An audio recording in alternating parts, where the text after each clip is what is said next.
fiction, science fiction, horror, fantasy, crime, LGBT, thriller. You have now entered the House of Mystery with your hosts, Eric Shapiro, David North Martino, John Copenhaver, and Al Warren. Heard on KCAA 106.5 FM Los Angeles, 102.3 FM Riverside, and 105.0 AM Palm Springs.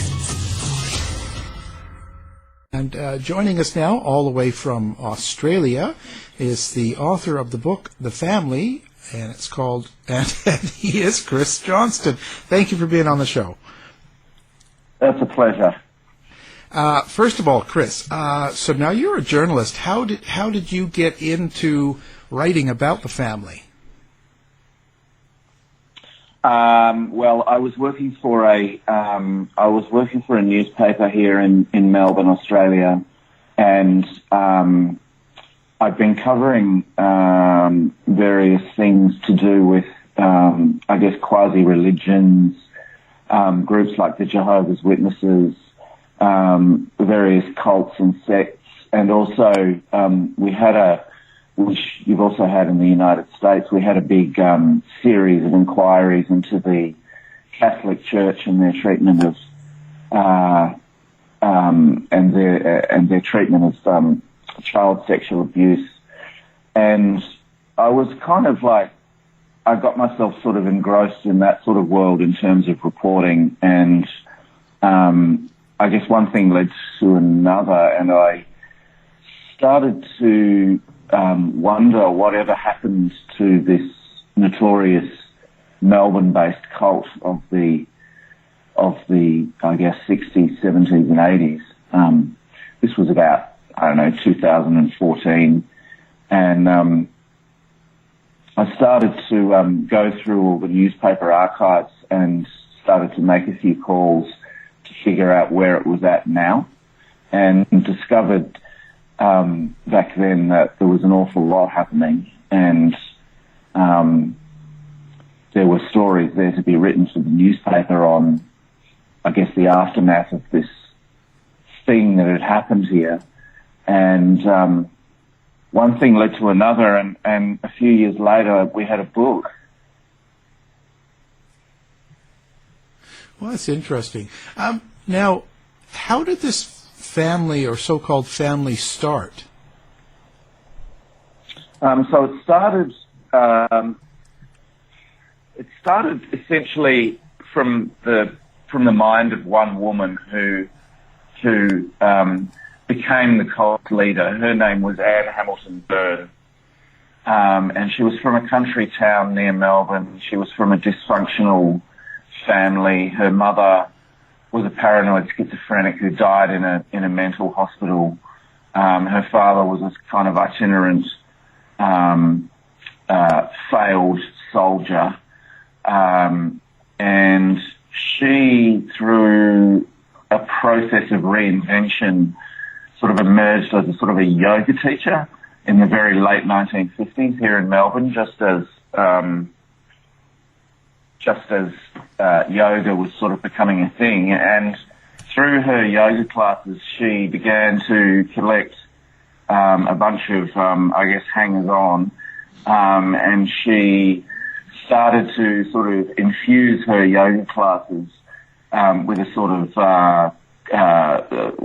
of cod spirituality, and she started to realize that she could exploit some of the people who were coming to her yoga classes, and that's what she did. And they were in the main sort of wealthy, middle-aged women from the more well-to-do parts of Melbourne. And soon enough, she had a following, and one thing led to another, and she started to sort of increasingly meddle in these people's lives and manipulate them for her own ends. And this was before she started stealing children. I guess it started innocently enough with this woman who, always had potential to,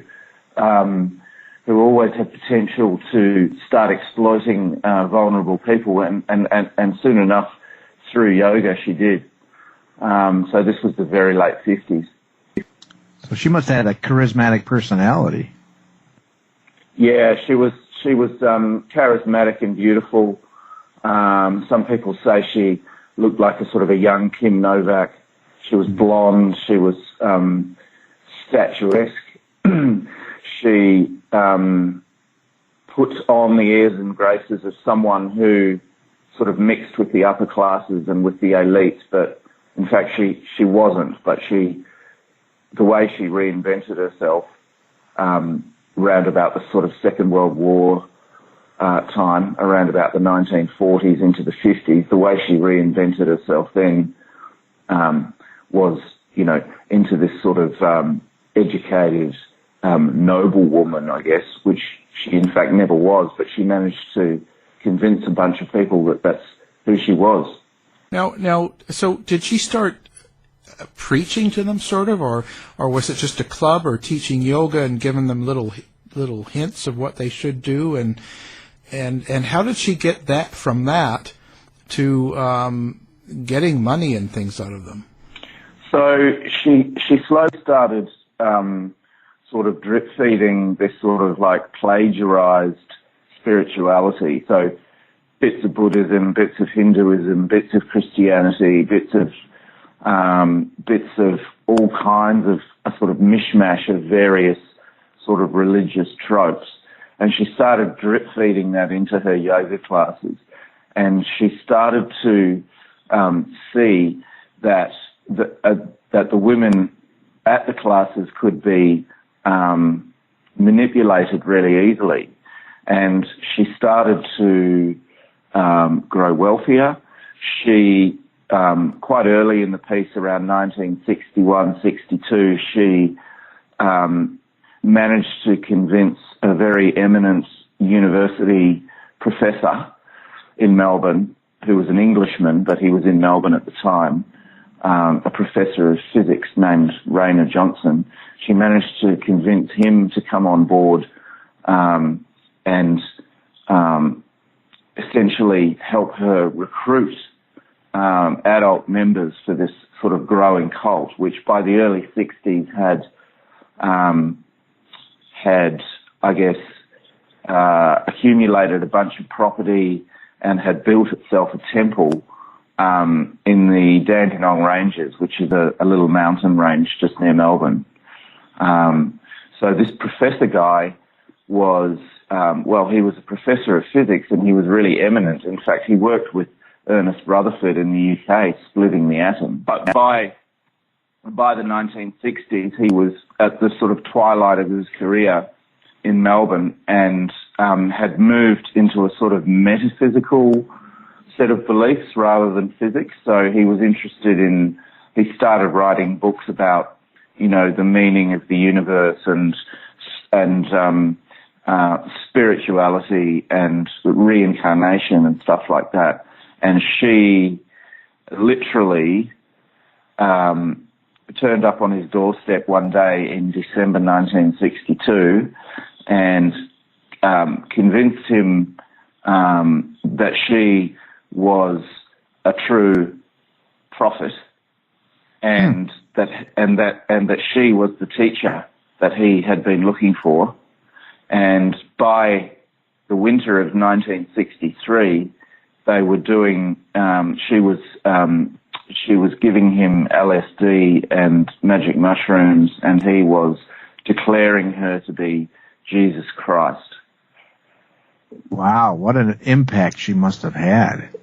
By this time, she'd figured out that if you give people enough acid and psilocybin, then they'll hallucinate and they'll believe what you say. And the whole LSD side of this story takes a really, really interesting turn in around the mid-60s, when the cult, as it was certainly by then, because by then they'd started accumulating children as well, But not only had they got themselves some children, they'd also got themselves a psychiatric hospital in Melbourne, where there was loads of LSD being used in therapy, which was legal back then. And she managed to infiltrate that and divert the supplies to her own cult, and to use the psychiatric hospital as a recruiting ground for cult members. So it all escalated pretty quickly. Well, how did she get access to the psychiatric hospital? Like, and how? She's not a doctor. No, she's not a doctor, but she befriended a woman who owned this privately owned clinic. It was like a psychiatric clinic. So in the late 60s, if you went to a doctor in Melbourne and said you were depressed or anxious, or you had signs of schizophrenia or bipolar or all of those things, which not much was known about back then, it's the sort of place you'd be sent. And so she ingratiated herself into the life of the couple who owned it, and they became cult members. And then soon enough, the place was stacked with cult staff working there, because this was a cult that didn't attract the sort of the hippies or the flower children or the dropouts or the sort of outcasts of society. Like, if you think of something like Jim Jones and the sort of people that he went for, they were the poor and the vulnerable, right. and the family didn't do that. She went for the rich, the influential, the white collar people, the professionals. She loved doctors, nurses, architects, psychiatrists, lawyers, and as it turned out, these were just people that she figured could do things for her. So lawyers could make things happen for her. They could fake documents. Architects could build stuff for her. The psychiatrists could get all the LSD for her, which they were able to do back then because it was still legal in therapy. So she amassed a whole bunch of enablers to help her out. How interesting. I was just thinking that generally when you hear about cults, you automatically assume that they hook the emotionally insecure or the vulnerable. It sounds like that's not what she was doing. She was going for those that did not seem vulnerable but seemed to maybe help her with her goals. I guess at its peak in the sort of mid-70s, the cult probably had, I don't know, maybe 500 members here in Melbourne. Certainly there was a car park outside their lodge or their temple, which people described as having, maybe 200 cars there for a meeting. They had 2 meetings a week. So there were quite a few people, but I guess her inner circle were the enablers, were the professionals. But then in the sort of general cult population, there would have been some of those sort of more vulnerable types, but she certainly wasn't going for the sort of the street people or the sort of church rejects or the crazies. You know what I'm saying? She was going for people with means, definitely. And that's one of the reasons why she grew so wealthy, because she was able to get money from them, to get donations and to amass property through her, dodgy lawyers and real estate agents. And she had property in the United States and the UK, and we think she had property in Hawaii as well. So at one point she had real estate all over the world and was sort of zipping between her mansions. The most notable one was upstate New York, in the Catskills, in a little town there, where she was eventually flushed out in the 90s. So she held on to that property for a long time. And in fact, the cult's interests have really only just sold that property. That was maybe about 5 years ago. What made her decide to start taking on children? Like, what was that, the reasoning behind that?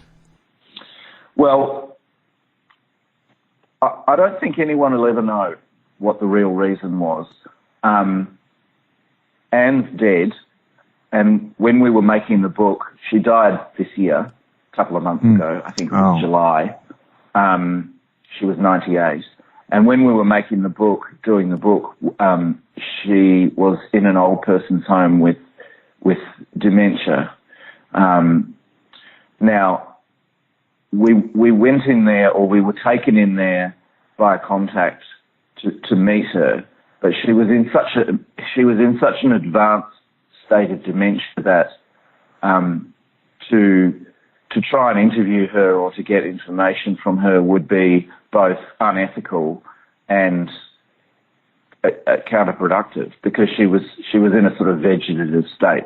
So as journalists, we could never ask her why she did it, why she began in the through the 60s and 70s, why she amassed a family of 28 children that none of whom were hers. Mm-hmm. Now, she did through her life, she did offer various vague explanations, things like she loved children, she wanted a family, it was all very, very sort of vague and in that sort of language. But what we think from talking to people who knew her and from looking into her family background was simply that she grew up in a dysfunctional family, and she wanted to feel part of something, and she wanted to appear. She wanted to do anything she could to appear like a sort of a mother superior, like a sort of a benevolent sort of like mother figure, right? So through her cult members, who, like I said before, were professionals, lawyers, etc., she also had doctors and nurses and social workers in hospitals. And don't forget, in the 60s and 70s, adoption and the whole idea of being a single mother was, people didn't think of it in the way they think of it today. It's normal today. It's an accepted part of society. But back then, if a young woman unexpectedly got pregnant, she was often, shipped away to have the baby, on the quiet, or, it wasn't accepted like it is today. And Anne was able to find out when and where single mums were having babies in hospitals, and she was able, through her, it sounds unbelievable when you retell it, but she was able to, through her network of insiders in the hospitals, to actually go in there or send people in there and literally take them. So we heard stories, first-hand stories of babies being born in hospitals, to a cult doctor, handed to a cult nurse, who handed the baby to a cult operative who walked out of the hospital and gave the baby to the cult. Yeah. And she did this 14 times. She had 28 cult children. 14 of them were stolen in this manner, and the other 14 were usually the children of cult adults. Right, and the 14 that she stole, she gave her own surname at Hamilton-Byrne, and she changed their Christian names, and she housed them in a sort of a compound beside a lake about 2 hours north of Melbourne. Mm. And the other ones, the children of cult adults, she didn't change their names, and she housed them in sort of cult houses with cult parents, sometimes their own, sometimes not, up in the hills near Melbourne in homes. So she sort of had them spread out. But the ones by the lake that's where all the really bad went down. I mean, they were imprisoned there. Essentially, they were schooled there. They were dressed up identically. They were malnourished. They weren't fed properly. They were on a regime of pharmaceuticals to keep them docile. When they hit 14, they were dosed with LSD repeatedly as an initiation. Mm. Yeah. What? So, and didn't they color all their hair like blonde, like that movie? Yeah. So, I mean, that's the main sort of defining image of the cult, and it's a photo that's used on the front of the book in a form, and it's a sort of Children of the Corn sort of piece of imagery where the kids at the lake house were, they had their hair dyed blonde. Not all of them, 14 there, probably 10, 12 of them had their hair dyed blonde and cut in exactly the same sort of pudding bowl haircut. And they were dressed in sort of fine clothes, but it sort of was sort of like velour suits and stuff like that, and sort of lots of gingham and pinafores and things like that. It was sort of, she was trying to give the image over that they were, highly educated, compliant, polite, wonderful children.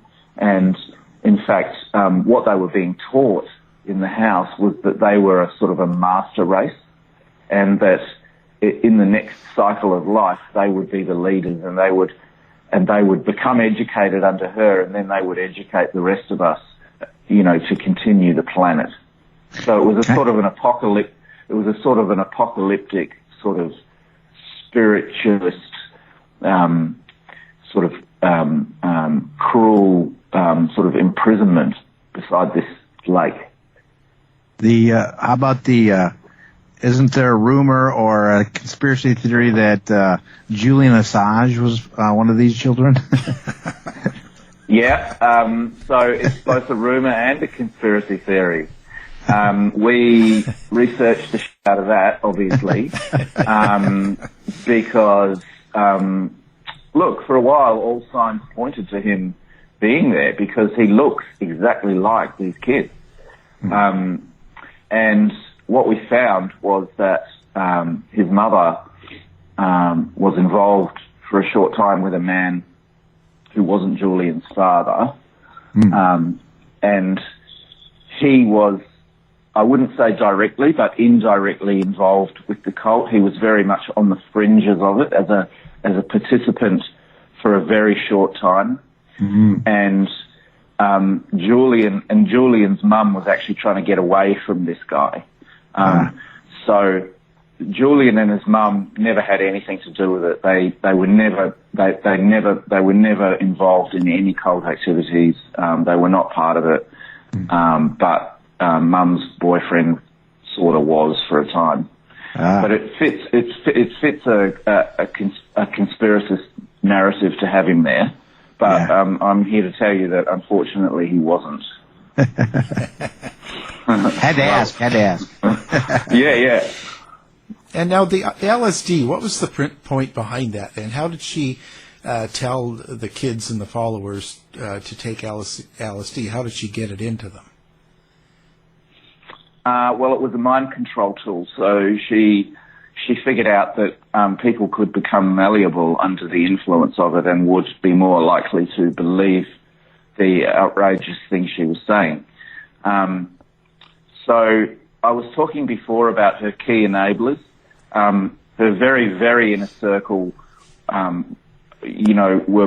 able to do all sorts of things for her because of their positions in society, lawyers, real estate agents, etc. But possibly one of her key guys was a psychiatrist who became involved with the cult.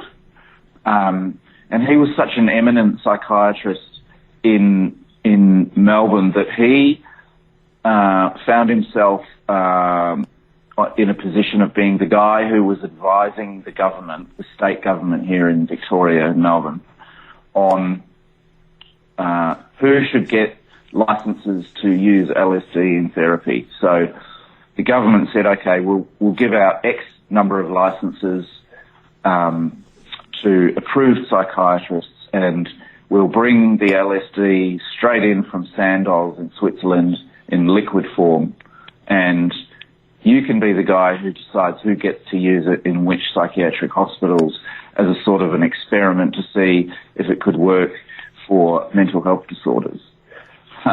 So the guy that was deciding how much LSD came in and who got hold of it was Colt. And So he obviously decided that he should get a bunch of it, and two of his cult mates who worked at the psychiatric hospital should also get a bunch of it. And it was coming in liquid form. And she was also using psilocybin, both from laboratories, same laboratories in Europe, and then later from just mushrooms, picked mushrooms. So she was right into psychedelics. Took them herself, but mainly dosed other people. And she would do things like, whisper in their ear, I'm Jesus, follow me, I'm the truth, all this sort of stuff. She would have them in darkened rooms, and there would be music playing, and she did the whole catastrophe, really. About that kind of person, like one of the things I have been researching with my stuff is psychopathic behavior and sociopathic behavior. It's definitely a complete lack of remorse for anyone else but her own desires. Yeah, incredibly greedy. Narcissistic psychopath, I think. I mean, this is a woman who was so self-centered and so crazy that she, through her time as a cult leader, she mocked pregnancy 2 or 3 times. So she pretended that she was pregnant so that she could tell people that she was having more children. But to some of those around her, it was obvious that she wasn't. And also she was, maybe in her 50s by then. And also that's a pillow under her dress, not a pregnant, not pregnancy. And she was, one thing we found out during the research was that she had a cult woman making these sort of fake maternity frocks for her. So she was, on one level, she was prepared to just tell stupid lies about being pregnant when she wasn't. Mm-hmm. And at the other end of the scale, she was prepared to, defraud the entire sort of state's sort of like health and adoption system in order to steal other people's children. So now she had a husband that was involved as well, I believe. Yeah. So Bill was her third husband. She went through quite a few husbands and men. She liked ex-military guys. She seemed to treat her husbands in the same way that she treated her cult enablers. That is, use them and exploit them for what they could do for her. So Bill, who she is in fact buried next to in Melbourne here in an old cemetery, Bill became, I guess, her key enabler and became a sort of a father figure to a lot of the children that they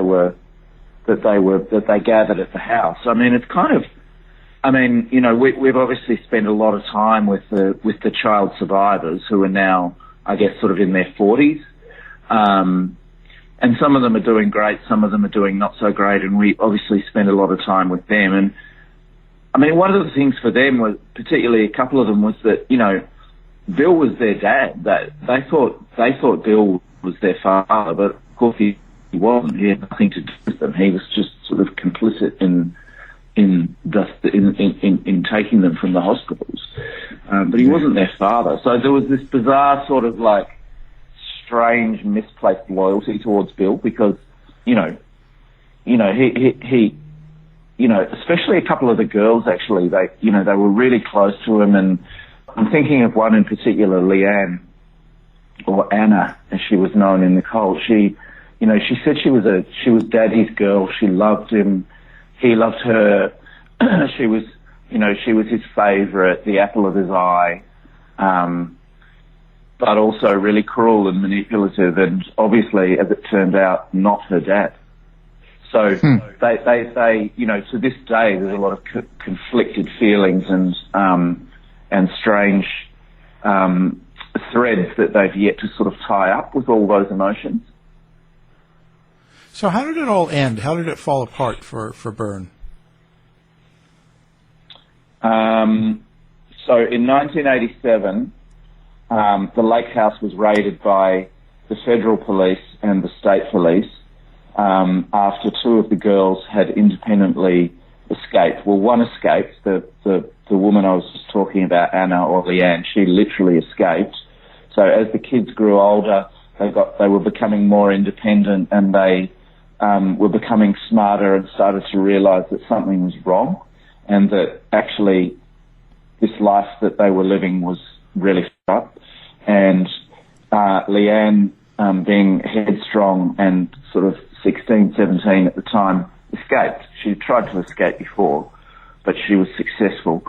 And one thing led to another, and she ended up talking to the police on the outside some months later, and she hooked up with another young woman who, with Sarah Moore, who was sort of the sort of leader of the kids, who had been chucked out of the cult just before that, and the two of them hooked up on the outside, and one thing led to another, and they started talking to the cops, and then the cops, who, it must be said, knew that funny stuff was happening for maybe, when was this, 87, for maybe 15 years. I think the first police questions were asked about this cult in 1971. 87, they were finally raided, and the kids were put into state care. And just before the raid, she didn't know about it, but fortuitously for her had left the country, and a warrant was put out for her arrest. And then Bill left the country, and the two of them went on a merry dance through the UK and the USA and Hawaii, evading capture for 4 years. Interpol got involved, the FBI got involved, the Victorian State Police were involved. They were tracking their movements through airports. Eventually, and this is an incredible story, it's in the book, an FBI agent called Hilda Kogut, she was with one of the New York departments, I think, and Anne and Bill were hiding out in their mansion in the Catskills, and Hilda, being a good detective, got in the postal van, put on a postal uniform, and went on the posties run, the post delivery run through the little hamlet to suss out whether there was anyone in the house where they suspected Anne and Bill were, confirmed that they were there, and then the next day there was a raid at dawn with armed FBI agents who arrested the pair of them and put them in White Plains prison, and eventually they were extradited back to Melbourne, and they faced court on various minor charges in 1994. Now, the reason they only faced minor charges was that the police and the legal fraternity here in Melbourne, the prosecutors, the Crown, decided that the best way to get her back to Australia to face charges was to only slap minor ones on her. They didn't want to re-traumatise the children, the survivors. If she was charged with, for example, kidnapping, administering drugs to minors, she would have pleaded not guilty, and it would have been a lot harder, apparently, to get her back to this country. So they found some minor charges involving forging signatures on social security papers to do with some of the kids' identities, the name changes. They were the only charges in the end that they could get her on, because, like I say, this decision was made to not risk losing the extradition, and to not re-traumatize the survivors by putting them through a court trial. So they were eventually found guilty of these minor charges and fined a paltry amount of money, and that was essentially the sort of the end of the cult as an active group of people. Things continued a little bit, but and they still do to this day. But really, it's a benign sort of group now that doesn't do anything. And certainly when she was convicted and faced court, looking like a mere mortal, not like Jesus Christ, certainly her support sort of fell away, and she sort of retreated into the background, and then got sick, and then died earlier this year. And what happened to her husband? Bill died in, I think, the early 2000s. He died of cancer. So yeah, they're buried together in this little cemetery here in Melbourne, and there's a few things going on. One of the things we found out was that they have a bogus charity set up, a tax-exempt charity to administer the money. They've been selling a bunch of their assets, including the house in the United States and some properties in Melbourne and the UK. There's this bogus charity is sort of like funneling the money around. We're sort of following the money trail at the moment. And there's a strong likelihood of a court action here in Melbourne, hopefully next year, around compensating or potentially compensating some of the survivors. Well, who runs the estate now? A group of cult men who are sort of older guys who are the children of formerly senior cult members. So back in the day, like I was saying, she had all these lieutenants and enablers. Well, three of their kids, who are, guys in their 60s, 70s maybe now, they run the show behind the sort of veil of this fake charity, which we've tried to have investigated by the charities regulator, but they never have. But there is a legal team now looking at the paper trail in order to try and secure some money for the survivors. That's all up in the air. What do you hope that people get out of reading the book? I think it's just that these things can hide in plain sight. Like, here's a story that spans, 40, almost 50 years, in Melbourne that all played out, in plain sight. And it's really to do with belief and hope, isn't it? So here was a manipulative, narcissistic psychopath who somehow, like all cult leaders do, managed to persuade a bunch of people that she held the answers, and that they should believe, and that there was something better. There was an afterlife. Follow me, and everything will be revealed, right? Which is sort of like the basis of all sort of religions, I guess. But here was someone who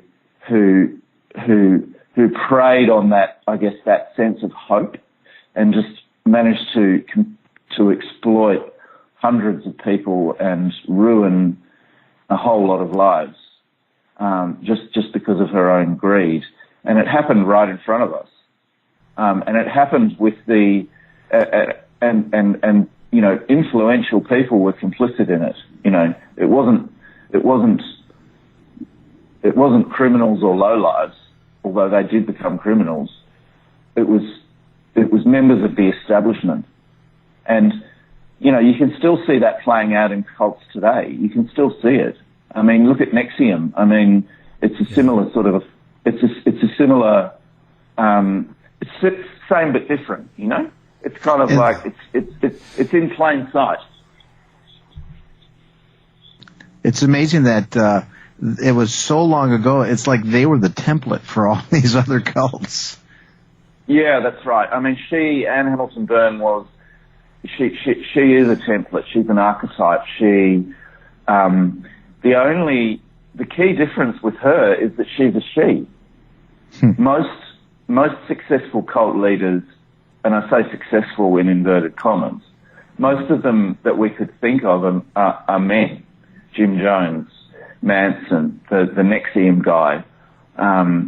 It's hard to think of an equivalent female cult leader. I mean, there are precedents, but then there's no one that anyone would have heard of.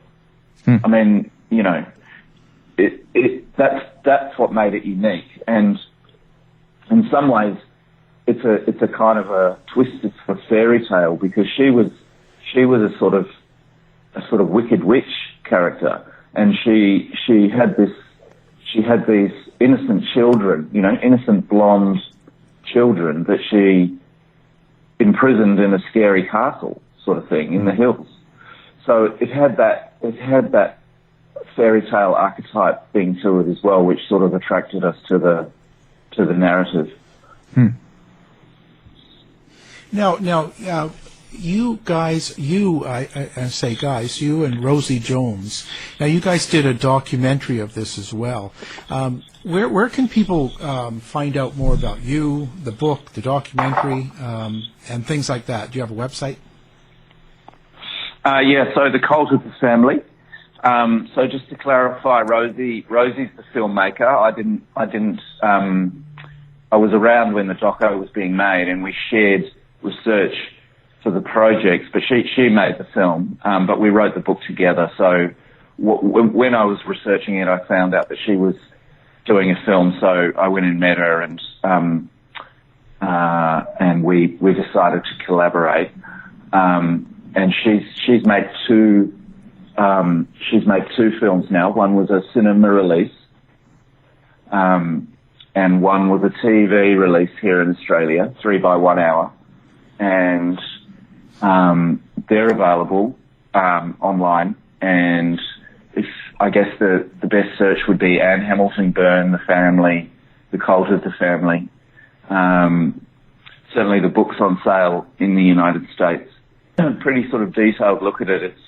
It spans right back from the 1920s, and even sort of digs a bit before Anne was born into some of the ideas that she sort of leapt on, and some of her own family background, and some of the cultural context that led to this happening. I mean, it's a sort of post-war story in a way, like the sort of post-war suburban sort of conservative boom that happened in this country and in your country as well after the war, when the sort of middle classes and the upper middle classes sort of settled, and there was plenty of money going around, and people were starting to question things, weren't they, back then? Yeah. And getting into the 50s towards the 60s, questions started to be asked, you know, and so she was in the middle of that, exploiting people's sort of sense of wonder, I suppose, or sense of maybe even their sense of sort of questioning whether, you know, that post-war sort of thing was, you know, was that the answer, or was there a higher purpose? You know, that was the sort of cultural milieu. Perfect timing from the 60s. Yeah, exactly. So, you know, the Maharishi plays a small bit part in this story, in that some foundation cult members went and saw the Maharishi in Melbourne. You know, there's real strands with other gurus from around the world who met and tried to get involved with her own stuff, and yeah, it's a kind of it's a kind of a global story in a way. I mean, it played out mainly in Melbourne, and their base was certainly here, but there were tentacles all over the world. Yeah. Wow. And so the family's done now. It's not going anymore. Well, some of the people are still alive, and like I say, there's this money flying around behind this charity, and there's they're offloading their assets. I mean, I think what they're trying to do now is offload or hide their assets before a potential class action, so that they're not as liable. That's just my theory. But look, she's dead. There's been no power play to replace her. There was sort of nothing to replace. She was inert. There was no worship. The temple which still stands, which Rosie and I went through, we were let in, because we had a cult inside who told us a bunch of stuff. The guy, a cult member, like one of her key supporters, decided to speak with us and to show us things. I don't know why, but he did. And he unlocked the doors of the lodge and showed us through, and he took us to meet her and all that. So, but no, they're not really. All they're doing now is I think, mitigating for any court action, because what she's left behind, apart from all the victims and survivors, is just a bunch of greedy people who want what's left of her money. I mean, that's really what's happening now. Yeah. It's too bad. Well, it's been a great conversation, and we recommend the book. We'll have it up on our website, so people listening can just go one click, pick up the book. The book is called Awesome. Family. It's the shocking true story of a notorious cult, and the author, our guest, Chris Johnston. Thank you for being here. Pleasure. Thanks, guys. Thank you. To find out more about our show, guests, or to listen to past shows from our archive, please go to www.houseofmysteryradio.com.